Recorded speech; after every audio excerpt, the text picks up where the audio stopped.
Welcome to the Innovation Storytellers podcast. We talk to innovators and disruptors in R&D, product managers, entrepreneurs, and entrepreneurs, innovation thought leaders, and their storytellers who help bring their amazing ideas to life. Now, here's your host, Innovation Storyteller, CEO, speaker, and coach to the world's top innovation teams, Susan Lindner. Hi, everyone. I'm your host, Susan Lindner, and welcome to Innovation Storytellers. On this podcast, we are looking at, well, in my experience, the last 20 years, I've been helping innovators and disruptors to tell their stories. 10 acquisitions, hundreds of innovative products, and countless hockey stick growth curves in both directions. I wanted to share how great innovations get to market using stories to pave the way. I am so excited that Christian Ponce is able to join us today. He is a director of corporate strategy at LogMeIn. And chances are most of my listeners have used LogMeIn at some point during their careers to get onto the platforms that they so desperately need at work. But a little bit of background on Christian. He is a Latinx, animal-loving entrepreneur and adventure enthusiast. He is also a finder of collaborative solutions to whatever problem is put in front of him, whether it's building a product, a service, a function, or a process. Christian figures out how to go from idea to solution in a really meaningful and engaging way. And when he's not working, Christian can be found mentoring the next generation of innovators at EF for All and Hack Diversity. Did I get that right, Christian? E for All. E for All. Oh. Yeah. Not EF or all. Yeah. E for all. What's the E stand for? Is that entrepreneurship? Entrepreneurship for everyone. Yep. Beautiful, beautiful. All right. So before we dive into all this, give us a little bit of background on LogMeIn, because this is an innovative company that's gone through so many changes already in its lifespan. So tell us a little bit about LogMeIn. So yeah, LogMeIn, as you said, has gone through multiple phases, and I'd say we're in our fourth phase of existence right now. The company was founded in Budapest, Hungary, and it's been a Hungarian company at core, moving its headquarters to the US. So it was founded in 2004, and it went public in 2009, relocated to the US in Boston, in Woburn originally, and then to the Boston area. But it always maintained that connection with the Hungarian side. So we had that worldview from the start. The product that everybody knows of as LogMeIn was created by one of the original founders. And the biggest problem there was having to remote connect to his machine at work. And if you've known anything about Budapest, it's actually two cities, Buda and Pest, with a number of bridges connecting them. And those bridges, no matter what time of day, like they're 100% traffic laden, and it will take you hours to cross no matter what time of day it is. So he wrote a program that allowed him to get to his machine so he can reboot it without having to jump out of bed at 2 a.m. to cross that bridge. And they built a company around it, thus LogMeIn. As the world changed and the internet changed kind of how people engage, they moved to a number of different products. And odds are you've used our stuff, be it LastPass is one of the world's leading password management solutions, or GoToMeeting for video conferencing, GoToWebinar if you're a marketer. But in any sense, quite a bit of a portfolio of products, most of which most people don't know LogMeIn, but they know those other pieces. Today, over 3,000 employees, and pre-COVID, about 20 offices around the globe, and are over $2 billion in revenue. Wow. So this is a company that has innovation in its blood, right? I mean, as you were talking about it and defining that bridge, I mean, you were really creating virtual bridges. I remember using LogMeIn, in the early days of the internet and trying to go abroad or trying to go from New York to Silicon Valley and going, gosh, if I could just get those documents, gosh, if I didn't have to call the office, right? What a godsend that was. And it was really like a virtual bridge around the world to get to the things that you needed when you were away from your office. It was a lifesaver. Yeah, very much so. I'd say that even carries forward today in the world that we live in when everyone had to go virtual. We were positioned to be able to do that most seamlessly. Not only could we connect you in a video sense, but we can connect you to your systems, both either the machines there, and make sure that you as an employee could feel like you got supported. You weren't at home. So part of our product line is within IT to be able to support their employees. Things like Central and Pro and Rescue are all about that experience. So we understand and know how to help you succeed and really let you be the company that you can be from anywhere with us supporting. Well said. So when you start with a company that has innovation at its foundation, what is the guy in charge of innovation really responsible for? Yeah. So you're right. We have been a company with innovation at our foundation. And the funny story is when we created this team, it was at a point where my boss at the time, Chandler Palfi, who was the CIO, he actually said, we're innovative, but we seem to have gotten away from that. We've got 12 products in market, or we've got all these products in market. They're all about 12 years old. And while they've been great and continue to grow, we seem to have gotten away from that first spark of how do we go build something? It happen as companies go public, and you're in essence fighting gravity. And gravity in this case is your existing customers and your quarterly reporting and financial number requirements that change your focus, as opposed to when you're a startup and your only goal is making that first grand, that first 10 grand, that first million, and you're 100% on it. So we sat in front of a whiteboard and he says, I think we should build an innovation team. I have no idea what that means, but it seems cool. And I've been reading a bunch of Harvard Business Review articles about Horizon 3 focus and the things that we need to be looking at in the future. And he's a sailing guy. So he was all about, I know what it is to stand on a boat and see far out and stand on a hill and see further out. Mm-hmm. So I jumped in fully saying, yeah, that seems kind of cool. I'd be happy to try to work on this. And we started to build out a team. To your point of what was I responsible for to start with?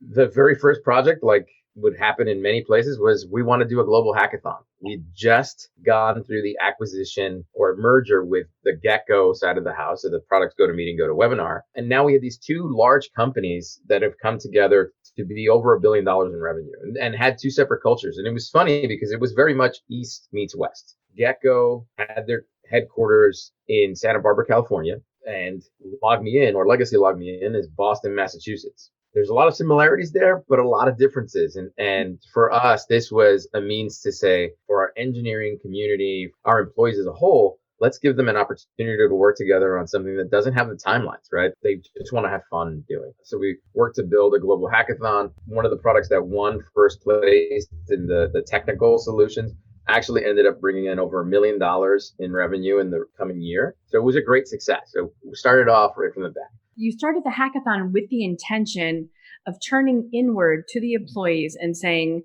let's delve on the creative genius that already lives in our four walls around the world, and let's re-spark that match, right? And saying, there's more greatness inside of us. Let's figure out how to pull that out. Yeah, it was driven by some initial surveys and conversations we did, and just saying, well, what is it about hackathons that you like and what is it that you don't like? And we heard from both sides. Both companies have been doing them before. And on one side of the house was, we do all this work and then it happens and then it's done. And I got my team excited about it, but we didn't do anything with it. And anyone who's worked in innovation or just product in general will have had that experience. Right. On the other side, from our leadership teams saying, I get that we should do hackathons. It's a lot of fun. I get my employees engaged. But what do we get out of this? We're paying this money. And what do I get out of it other than a publicity stunt of some pictures and some people that are happy and employee engagement? All of those things are important, especially the employee engagement piece. There are other ways to do employee engagement that don't require us to spend this money. So what I set out to do was to make sure that, one, it wasn't just an employee engagement experience, that people were getting the chance to learn and work with different people. And two, that whatever we built was going to have a runway to land on, that we were going to support it in a very real way to get it over that hump. So for the two teams, we had two first place winners. One was a product team. And what we ended up doing was bringing that product team into the innovation lab and giving them a 90-day runway to go build this product out and see if they can make it into something. And I'll talk more about that.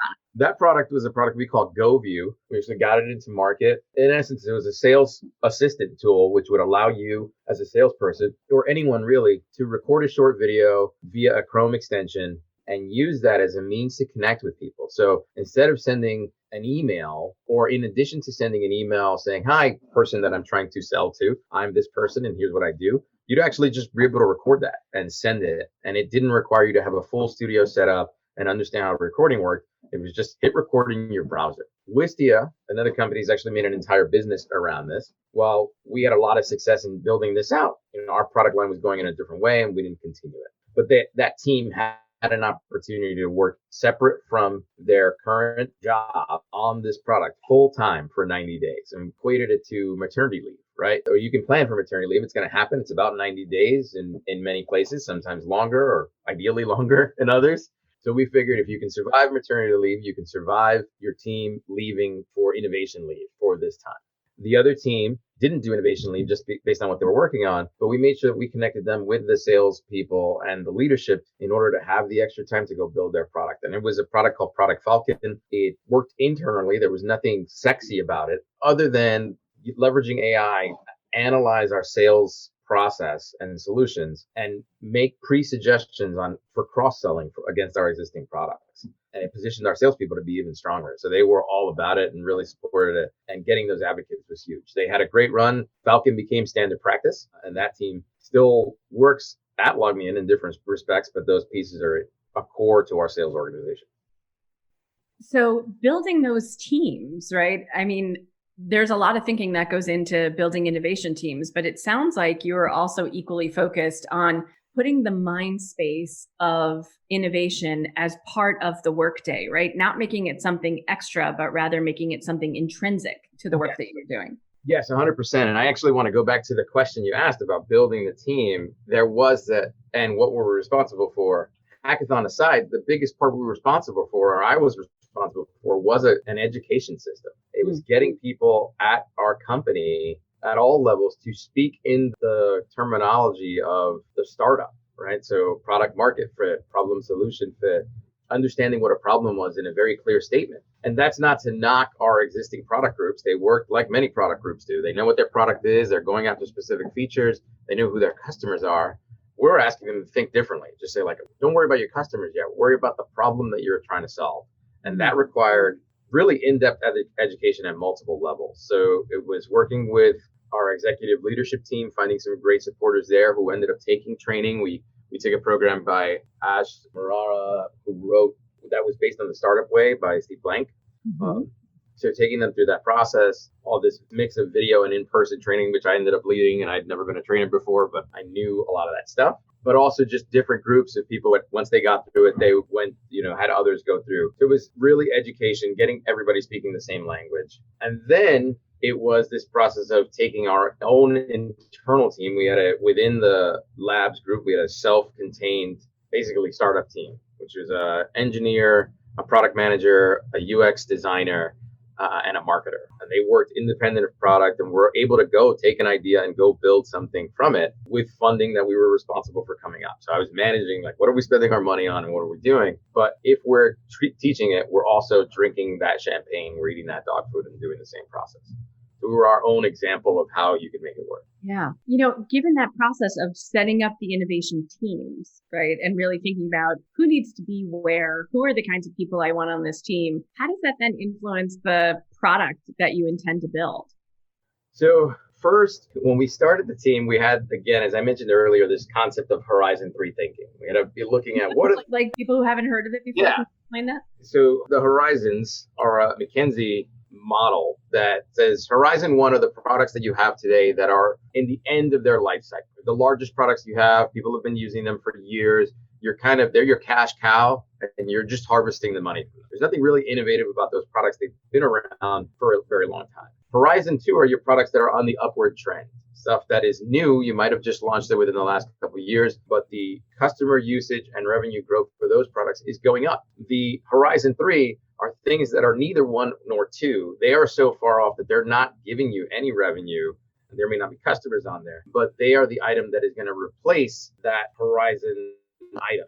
So if you think of it as waves, it's one wave is going over and down. The next wave is coming up through the part that's going down. And now Horizon 3 is doing the same thing as a wave that's coming up out of 2. Please feel free to Google it and see the visual. It makes perfect sense. But the intention is that you would only see Horizon 3 things when you're looking very far out. You're looking 3 to 5 years, sometimes 7, in the way that you're thinking, with the goal of being the hockey player that's at the puck where it's going to land, not chasing it as it's traveling across the ice. Got you. So you've adopted this philosophy now and thought, okay, we need to take on this third rise of thinking. Yeah, we have this model and we're like, nobody within the company is going to be thinking about Horizon 3 because they have existing customers to support and existing revenue targets to hit. And Horizon 3 is all about customer growth in the future or a hope of it.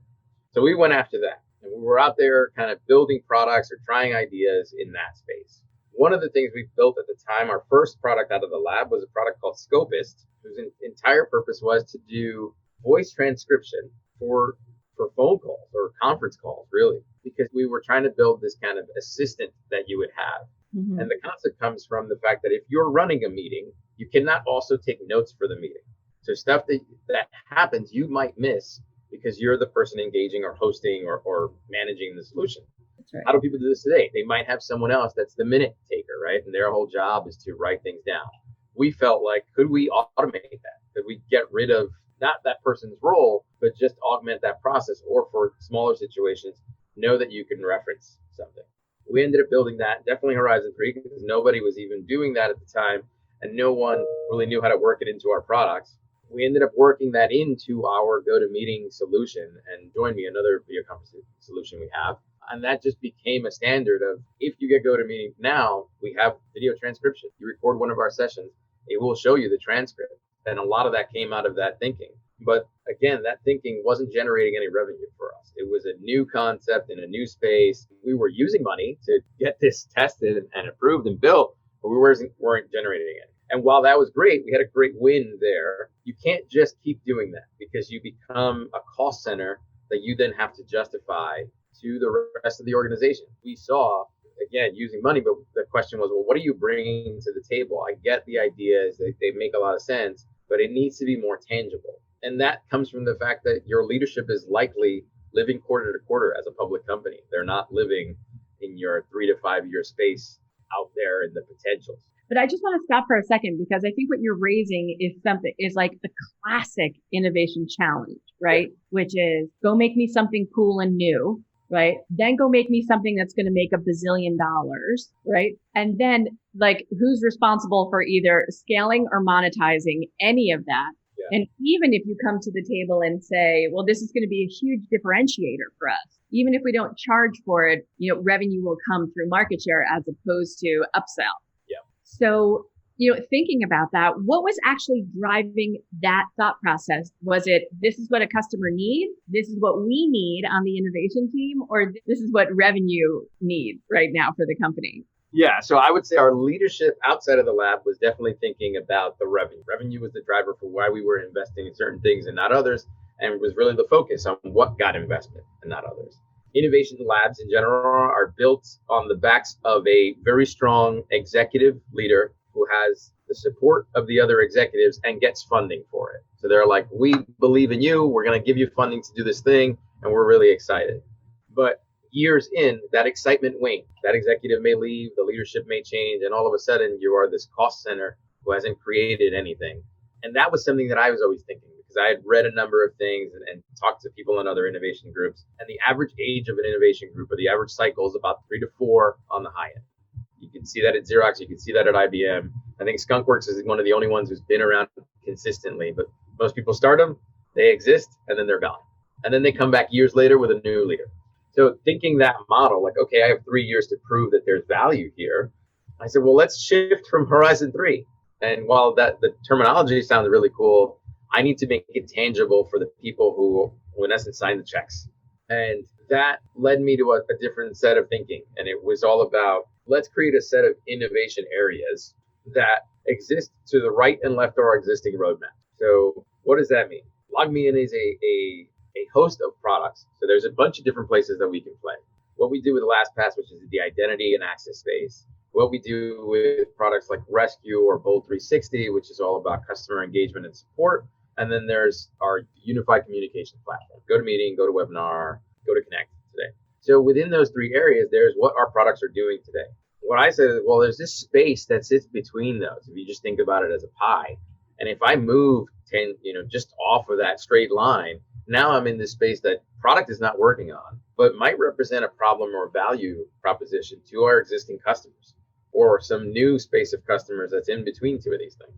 And now it's not Horizon 3, right? It's very much in this today space, or Horizon 3 that very much overlays your existing plan. You can kind of see like, oh, okay, that's not that big of a shift for us, and we get all this other value. So our next set of products that we worked on were things that sat in that area. some big successes for us was a product we called Lockbox. We got it into market on the app stores for both Android and iPhone. And the big premise there was we sell LastPass. It's a great product. People love it. They get on it and they use it forever. But we sell it primarily to people who are technical.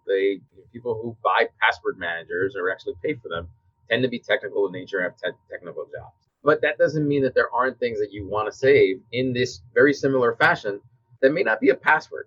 We thought of social security numbers, passport numbers, travel information cards. And our pitch was, you get to this moment, like maybe your kids are moving away for college, or maybe you're enrolling them now for school, or maybe you're the caregiver for an elderly parent. So all of a sudden you have all this information for them. And where are you likely storing it right now? In a series of papers, in a box somewhere, in your desk. And when you need it at an office or something, you're calling someone like, hey, can you get me this number? And password managers never seem like the right solver for that problem. Like, how do I solve this? So Lockbox was our digital version of that. And we had tremendous growth on this product. And what we saw is that as we got this out, people would end up storing passwords in it. But first, they got comfortable with storing socials in it and other kind of information. So it was another road to customers that we were ignoring, in essence, just focusing on LastPass customers. So great success, built that, and went through this process of getting that story told. And as I just told you the story of like why this would make sense and what's the problem we're trying to solve, I had to tell that story multiple times in different respects to our leadership team, to our product teams, to our product leaders, to get them on board with not only giving us support to engage the customers over the existing product and try to get this in front of them, but to get their support as advocates for us to keep on working on it. We eventually moved off of the product because we felt like it would fit within LastPass's existing consumer strategy. And it makes no sense for us to have two separate products here when we turn that stuff over to our product team. But it was, great success to us. But now without the blood, sweat, and tears, really, of telling that story multiple ways. So getting into this story, right, we have like a couple different layers of storytelling going on because you need it. And, for our listeners, there's not one story, right, that is just knock it out of the park, hit it home. Oh, I'm done. I got my story. Everyone's going to get it, right? So tell us a little bit. I mean, LastPass is such a huge success for those of us in the tech space, right? Like, I mean, we wouldn't think about, using the same password across 47 different websites anymore. We know what that leads to. So tell us a little bit about the storytelling at LogMeIn. And is it a practice? Is it something that you kind of step back from the products that you're creating, or even thinking back to when you were still formulating your innovation teams? What's the story that you told those teams to say, get on board? And by the way, I know your plate is filled to 100% capacity, but you're also taking maternity leave in the building and you'll be doing additional work on top of that. So tell us a little bit about that, because you're about to birth a new product. So congratulations. Exactly. So I definitely say it's multiple levels of storytelling. I think, to be open and honest, right, the first part is we had the benefit of the team that was building this was entirely part of innovation. So they didn't have a conflicting product that they had to support or build, as is the case in many other places where you work in product and engineering, but you're also responsible for innovation, which creates that conflict. We had that benefit there. The downside of that is that we're not embedded in the product, and we didn't automatically have the ear of the leadership of that group. So in order to sell that story, the first thing we did was focus on what was the problem that we were trying to solve based on what we knew about LastPass today. So we came up with 6 or 7 different solutions that we said, if we were leveraging LastPass's technology, how would I go build something on top of it? And we would get that out in front of customers and very much like use a bunch of different platforms to talk to people who would potentially be interested in this. And we very quickly crossed out 6 of them of the original 8. Of those next 2, 8 products. 8 different concepts of a product. And they were purely, a little bit of visual makeup. Let me draw you a crayons, glue, and scissors version of this and what it would do. And you give me your response to that. Does it seem like it would help? Does it seem like it would not help? I think when we were going down the Lockbox approach, it was, if I'm using LastPass, wouldn't you like to have a personal assistant who can tie into your LastPass account and then book things for you and do all these other things? Or could we use LastPass to be the baseline of setting you up in HR? So when you get hired, we give you your LastPass account, then that automatically connects you to all these other forms and products and things that you need to figure out in HR, which every new hire will have to do. and a couple of other different concepts or riffs on that. While some of those had some traction, we kind of very quickly noticed like, oh no, most of the people are saying if I had to choose one, it's this one. This is why I get this immediate response. So it was a way for us to self-check ourselves, right? What is the story that's actually going to stick? And then it was let's do a little bit deeper and do another round of interviews and see if this makes sense. So it's this constant kind of iterative process. We got into Lockbox because when we were telling that story, let's say you all of a sudden have, you have kids and they're getting to be school aged, and just walk me through the process of what happens when you went to go register them. And a lot of people would tell us something very similar, like, oh, I'm super secure about my stuff, but I took my daughter to school the first day and I realized I have to register her and I need to have her social, but I don't know my kid's social. Like I never really needed to keep that. So I call my wife and she tells me what it is. So she texts it to me, which I know is not safe. I totally get it. We really shouldn't text it. But then I wrote it on a Post-it, but I had the Post-it with me and we were like, yeah, okay, we get it. And it was very similar stories. And then it was let's go build a very high level concept of this so that people can see it, because we can tell stories, but without you being able to see it and touch it and play with it, it was hard. Not everyone's what I say, there are more visual people than there are kind of abstract people. As an abstract person, I can totally see that in my head. And my wife is very visual. So until she can see it and poke it, she's like, yeah, okay, I get it, but not really. So we would build envision models of these products. And they're just a bunch of click-throughs and screens, but it gave you a sense of, okay, I know what this is. There are those auditory learners, right? People who can hear the story. Yeah, exactly. There are people who, much prefer the written word and they can absorb it that way. And then there are tactile learners, right? There's like this kinesthetic response that like, I need to be able to click that physically, exactly, in order to make sure it's real. Yeah. And it's really important to know your audiences in terms of how you tell that story too.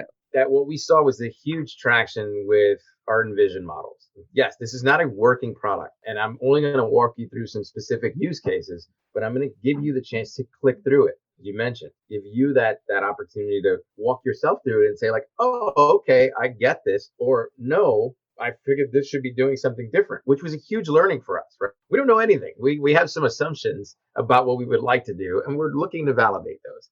And once we got through that process, then we would go and build something. We got enough assumption validation to go build a product and start telling that story to our leadership teams. And we did that by forcibly telling ourselves that every 30 days we needed to read out to our board. And this board was generally made up of the product leaders and the sales leaders for that product line where we thought it was going to fit the most. These people have a very vested interest in this, whether it succeeds or not, because it's going to impact their teams if they're going to have to scale it. And two, they know the space, right? So we're not just trying to sell it independently. We want to get people who understand that space and may understand those customers.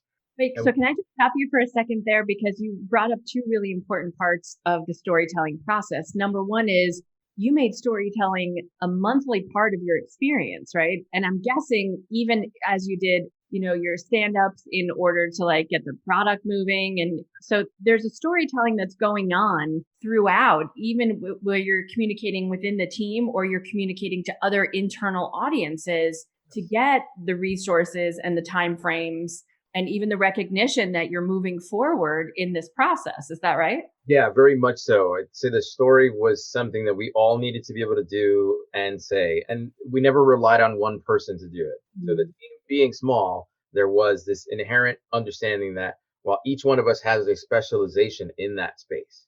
My product guy was the product guy, the UX designer, she designed amazingly well. Our marketer could sell, ice to igloos, but and the engineer could build things, but each one of them could also tell that story. And when we were in there presenting, everybody had a part to play. Everybody owned their space and could cover for each other, because we always wanted to present that unified front when we were outside of the lab. Inside the lab, we could totally disagree, like, oh no, I think we should go this way or that way.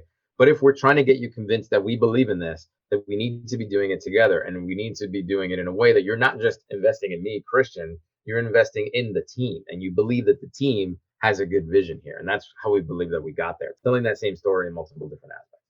Well, and then how much effort was there around finding those early adopters outside of the team who were going to like advocate for you in a company of 3,000 people? Yeah, it was huge. We'd always work our way top down. I think one of the benefits that I have the gift of gab in some respects. So I've gotten to know a lot of the think leaders. we all noticed that here, Christian. Yeah. By the way. I think And, we all feel that. So I'd go out and I'm always the ask for forgiveness. So I'd go out and go to the executive leaders and say, like, hey, I want to just talk to you about this thing. We're doing this presentation on this date. Would love for you to attend. But if you can't attend, here's the recording. And if you don't got time for that, I'm happy to just kind of give you the breakdown. So I'd get them on board, right? Because without their acquiescence per se, but without their support, the people who work for them, their entire chain is not going to do anything for us because we needed that cap. But separate from them, there's this huge chasm that exists in most companies between the executive leadership who gets excited about things and the people who actually do the stuff day in and day out, who may have different goals and metrics in how they're reviewed than what our executives do. So getting those people was huge too. And it was the key thing we would do is be entirely transparent about what we were learning and what we were building.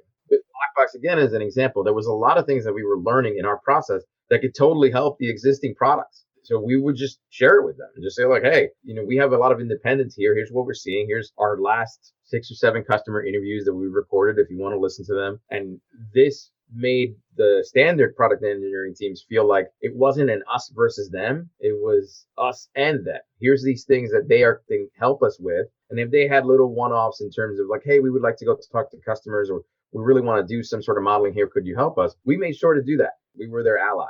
So it created a connection that made it easier for them to be willing to accept our message of this new product or service that we were trying to push. So, in part of our process for innovation storytelling, right, we always say, number one, when you're trying to get other people on board, what's the shared history? What's the shared goal? Our shared purpose and values that we all have in common? Because when we can get to that point, that intersection, it's like those 3 circles. It's like your needs, my needs, shared vision, purpose, right? Yeah. Where we all win together. When we can get those 3 things done, then you're going to have a much easier time getting people on board. But you start with those shared goals.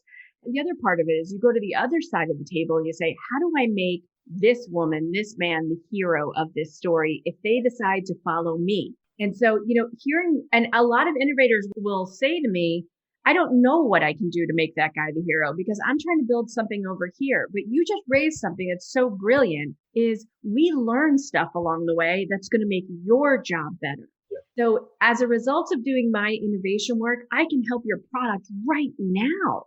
And not everybody necessarily has that good fortune, but what a great idea to just stop and take a breath and go, what have I learned in the process thus far of my innovation that's really going to be a support to my senior executive team, my engineering team, the other people who I need to bring along on this crazy bumpy ride that is going to benefit them. And then they get to be the hero when they decide to join your caravan of innovation, right, to the finish line. Yeah, 100%. I think that's probably the best way I've heard it put. I was more kind of succinct in that I read a book a long time ago, How to Win Friends and Influence People, Dale Carnegie, one of the oldest bestsellers in the world. And that title is horrible when you think about it. Let's just be honest. But the biggest thing I took from that book is that not everybody's altruistic. As much as they want to help you, they have their immediate needs and concerns and goals that they have to deliver against. So as you said, if I can help you right now with whatever I'm doing, then odds are when I need help in the future, at some future point that may not even happen, you will be more likely to help me. Sounds very Godfather. Yes, it's like, I'm going to make a favor for you. One day, if I may come and ask a favor of you. Yeah, maybe so. But I think that those guys have survived as favor givers. But that sense of, as you said, I want to make you a superstar because I know this is important to you. I'm working on this other thing that may or may not work.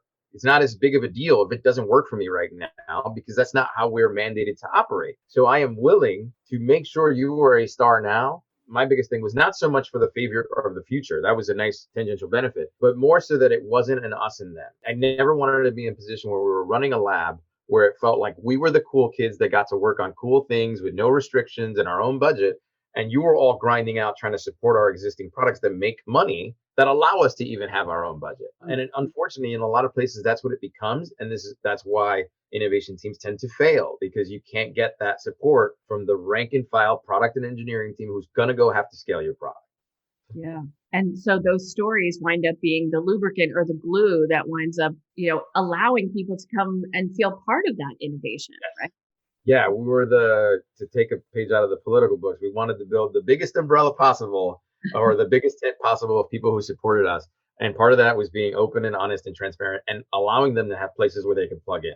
It wasn't just our thing. It was our thing that we were responsible for building and telling the story on. But we wanted, if you felt like you were excited by this and you wanted to be a part of it, great. We didn't have shares to give out. We just had time and work to give out. And if you want to do something, all for it. So these are the early adopters, right? You start building your own internal fan base. Yes. And our feeling was if you can't get those early adopters, or as a friend of mine has always told me, if you can't get a team to work with you, you're never going to get anybody to invest in you. Mm-hmm. And that became very easy for us to say, like, hey, we're working on this. We've got also these other people are working on it. These people are within your teams. You see them as leaders and you respect their opinions. So it became multiple touch points that those who had to give us the final kind of approval were getting that was independent from us. Because we can tell you a great story. They would do like you do now. If you saw some sort of sales advertisement, you're going to go to Google and say, like, what? Let me see some reviews on this thing. They were able to go get their own independent reviews from other people we were working with because we had put in that groundwork of getting those allies. And so tell us a little bit about the communications mechanisms that you put in place in order to share all this good stuff, right? Wow. So every company starts with a communications culture. And I think a lot of innovators may not take the time to figure out what that is. So it may be email, it may be town hall meetings, it may be that agile stand-up, right, as you're building. It may be once a month, all hands. Tell us a little bit about what was the communications culture at LogMeIn for you to share the innovation. Yep. So LogMeIn does a great job of communications in general. Has always thought that this was important. So there's a team that supports that both internally and externally. And we've had a number of different things. Emails, we're a Slack house, so definitely Slack channels and posts on that. And also these things that we called in factors. We're on like video conference webinar sessions where anyone in the company can dial in and just listen to what everyone was talking about. Everything from what are we doing as a customer care strategy to our product strategies to, our ERG groups or a new holiday that's coming up. And we tied into those areas as well. We had our Slack channel that we kind of had two versions. We had the very public, open innovation at LogMeIn, and we would post about what we were doing. And then we had this channel called The Loft, which is kind of where we sat. It started as our first area was called the dungeon. It was just a dark corner of LogMeIn's office. All right. Really nice, but it was just off the main entrance area. We moved up to the second floor and all of a sudden we were in the loft. But that channel was private and we wanted to give anybody who was interested in joining, the chance to just speak their mind about innovation and ideas. And that created a community of people who were like very supportive. They told us, yes, this sucks. Yes, this is great. Here's what I would do. And we had everybody from executive leadership through first year engineer in there. It was a mix. And everyone who sat and talked in that channel was equal. We didn't have the highest paid person in the room. We didn't assign value to one person over another based on level or experience. So that was great. One key thing that we added to that, though, because we felt like all of those were going to burn out. People get excited about joining something new and they'll move away. Slack channels get dry. No one reads email as much as you send it and as pretty as it can be, which is why there's an entire field of marketers who are built at building specific emails to get them to click on them. And the video conference sessions were great, but it's kind of like, oh, yeah, I can log into this while I'm also doing work. So they might catch what you're saying or they might not. Mm-hmm. So one thing that I had instituted was this every 30-day cycle. Our thing was, as a group, we weren't going to run out of money. We weren't a startup external to LogMeIn. So we didn't have that pressure. But if we put time pressure on ourselves, it helped us make decisions, keep it clear, and understand what we wanted to do. Those every 30-day sessions were totally open. We had key people that we were inviting because we wanted them to know, but we also made it publicly available to anyone else in the company. If you're interested and want to know what we're doing and would like to attend, great, it's happening on this time, and we're telling you a month in advance. These sessions went from being 5 or 6 people to being over 30 or 40 people who are dialing in from all over the world that were interested in what we were doing. And we did these iterative, we called them pivot or persevere sessions. And the intention there was we weren't looking for you to give us a green light, yes or no. We were informing you of what we were doing, but it was also informing us based on your questions, excitement, and understanding of whether we should persevere with this particular idea, product, or service, or pivot away from it. Like, yes, maybe we were really excited about this because we've been working on it and it's like our new toy. But as soon as we started telling people about it who had no idea what we were doing, they were like, this is kind of stupid. Like, I don't get it. And tough love for us, but it forced us to double check. but it also helped others feel like they were engaged. It wasn't an us versus them. The labs is doing stuff that's cool and we're over here grinding. And some of the stuff that they were learning about how we were doing it, again, was very beneficial to them in their existing job at that moment in time. So it was this cycle of, yes, we're communicating and we're being transparent. And while that's unnerving for us, because we had to be, definitely well prepared and practiced and knew what we were talking about, the value that we got was so much more, because we always would hear like, oh, I was in your last session. Really great job. That's really interesting. Let me connect you with these guys because they're actually working on something here. And we would have never known that, because as happens in many large companies or companies over 1,000 employees, it becomes very hard to know what everybody's doing, especially now you're geographically distributed. It's near impossible to know what the team in Israel is doing when you work in Boston if you don't already have a connection with them, or the team in Sydney, right? So I think this is the part that innovators forget, is when you communicate, you make a connection. You are not simply a broadcasting unit. You are also a receiving unit. When you open those lines of communication, the opportunity for connection is massive. And as a result, the opportunity to accelerate is even greater than before. But there's another piece of this, right? Where you said, we had to be practiced. We had to know our stuff. I also heard you say 6 out of 8 products we shelved. It didn't work. It wasn't going to happen. And I have spent 6 summers at the World Series of Poker in Las Vegas, working with professional poker players. They are an interesting group of people. But I will also say that they fold, the best poker players in the world fold 85% of the time. Yep. And being able to describe why you do that and not be labeled like those guys, they lost 6 out of 8 products. Why the heck are we funding them? Why are we still behind them? I don't want to even be associated with the group that, basically strikes out most of the time. But this is part of the failure communication and lessons learned communication that so many people leave off the table. Like, if I can't talk about a success, I'm not going to talk at all. And why is that a mistake, Christian? I'd say it's a huge mindset. It's the sense of success versus failure. Mm-hmm. And that mindset sets you up in a way that success is good and failure is bad. So as is inherently the case, you're going to do things that you feel like are good and are going to give you benefits. And unfortunately, people get graded that way. It's like, oh, you're a rock star. These 8 things have succeeded. And everybody tells that story about, I did this and then that really worked and I did that and that really worked and I did this other thing. And it's as if you had this perfect trajectory of success. But the real story is a shit show of I did this and I tried that. Full of yarn. Exactly. I went this other way. That didn't work. But luckily, I was able to turn it around. That's the same thing with innovation. They show, if you Google the innovation kind of graph, it's this crazy squiggly line that eventually gets a lot flatter and a lot straighter. And that's a good way to think about it, because you're all over the place in the beginning. And our big thing was, again, we're not looking at success and failure. We're looking at it as we're going in with a bunch of assumptions. An assumption is something that I don't even really believe.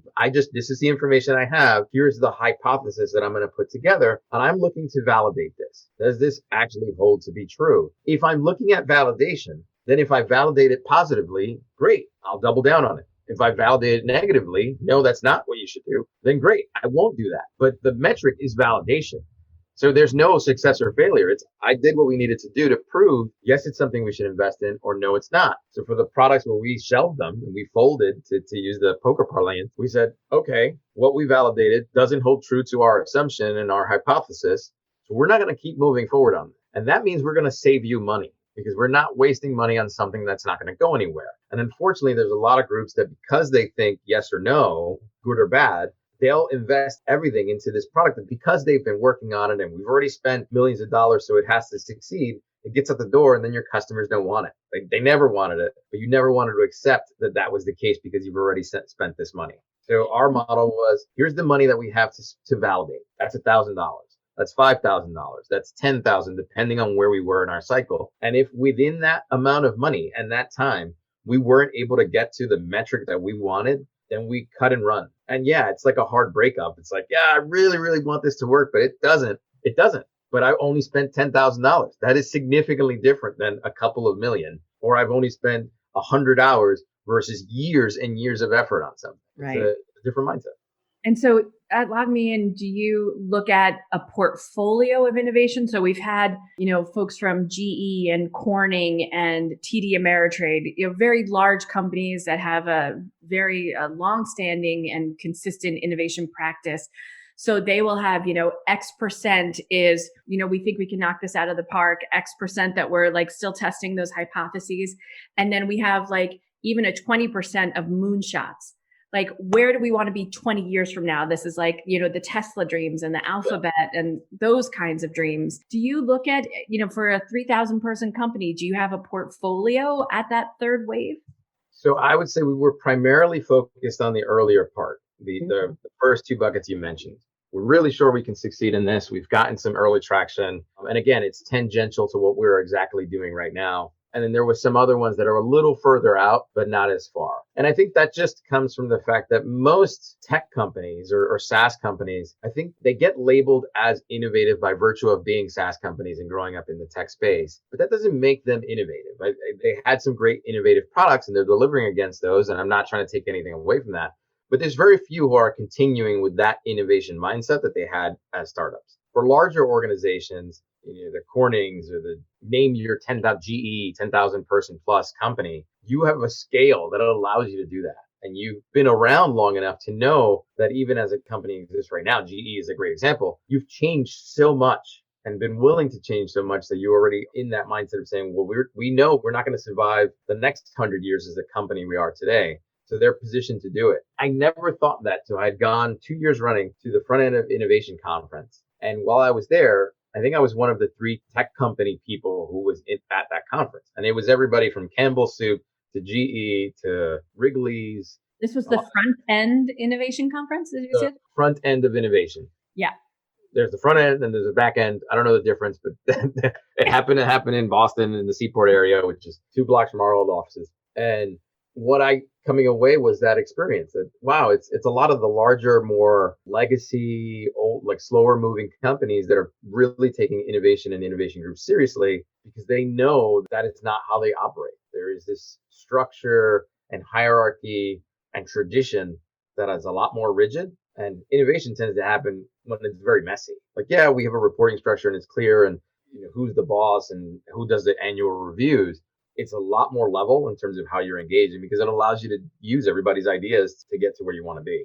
Well, and in those huge manufacturing companies too, right? In order to bring on a moonshot idea, the ability to reset manufacturing plants, right? The processes are massive, not to mention regulatory, right? Production, resources, like we're resetting code, right? Yeah, exactly. I have to mine a new mineral that we've never mined before. I have to change my entire production floor to meet this one thing that we don't even know is going to work. And I understand the risk and the scale that they're talking about. I think what you bring to the table in driving innovation and also in the storytelling is doing it in a way that's meant to mitigate those risks. I'm not saying go change all of this just because I had a gut feeling over these last couple of weeks. It's in a very short window, I've been able to prove through multiple points that this is worth it. Or in some respects that this is not worth it, right? So if you were going down that path, don't do it because we've also proved that it's not worth it. The intention with a well-run innovation team or just innovation in general is risk mitigation, right? Is it worth it for you? Is it, or isn't it? And that way changes the conversation a lot. Yeah. Christian, this has just been such an amazing conversation. So I'm going to put you on the hot seat for a minute. I'm going to ask you some questions I ask all my guests on Innovation Storytellers. So if you had to fill in the blank for me, and I ask you the question, innovation is, how do you respond to that? Innovation is? The future is excitement, is engaging, and is needed.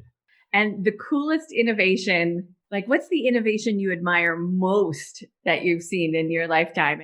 Yeah, well, I never actually sat and thought about that. It is not 3D displays because I think that's cool, but it's not changing the way my life works. I'd say the simplest of ideas is the ones that make all the difference. Uber, for the reality of what it is, because as someone who grew up in the Bronx in an area where there were no cabs, no matter where I went, I can get someone to pick me up. It was phenomenal. And I remember using it the first time I was in San Francisco and I'm a photographer. So I wanted to walk around the city and I would end up in some random parts of San Fran and there were no cabs just running by that random street that I was on, but I was able to use the app to find someone to come pick me up. And that's huge, right? It's so simple, but that was massive for me.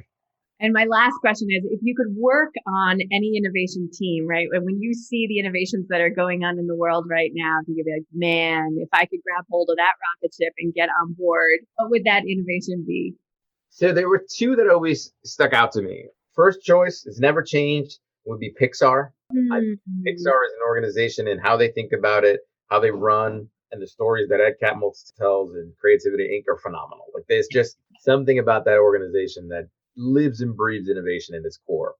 But if I'm not able to go there, I think one of the cooler ones that people don't generally think about is like a WellSpace B or a Blue Labs. Blue Cross Blue Shield is doing as healthcare changes. They've got a lab that is thinking about the future of healthcare and not just doctors, nurses, insurance providers, but as people take care of their elderly parents or healthcare changes in how it's operating.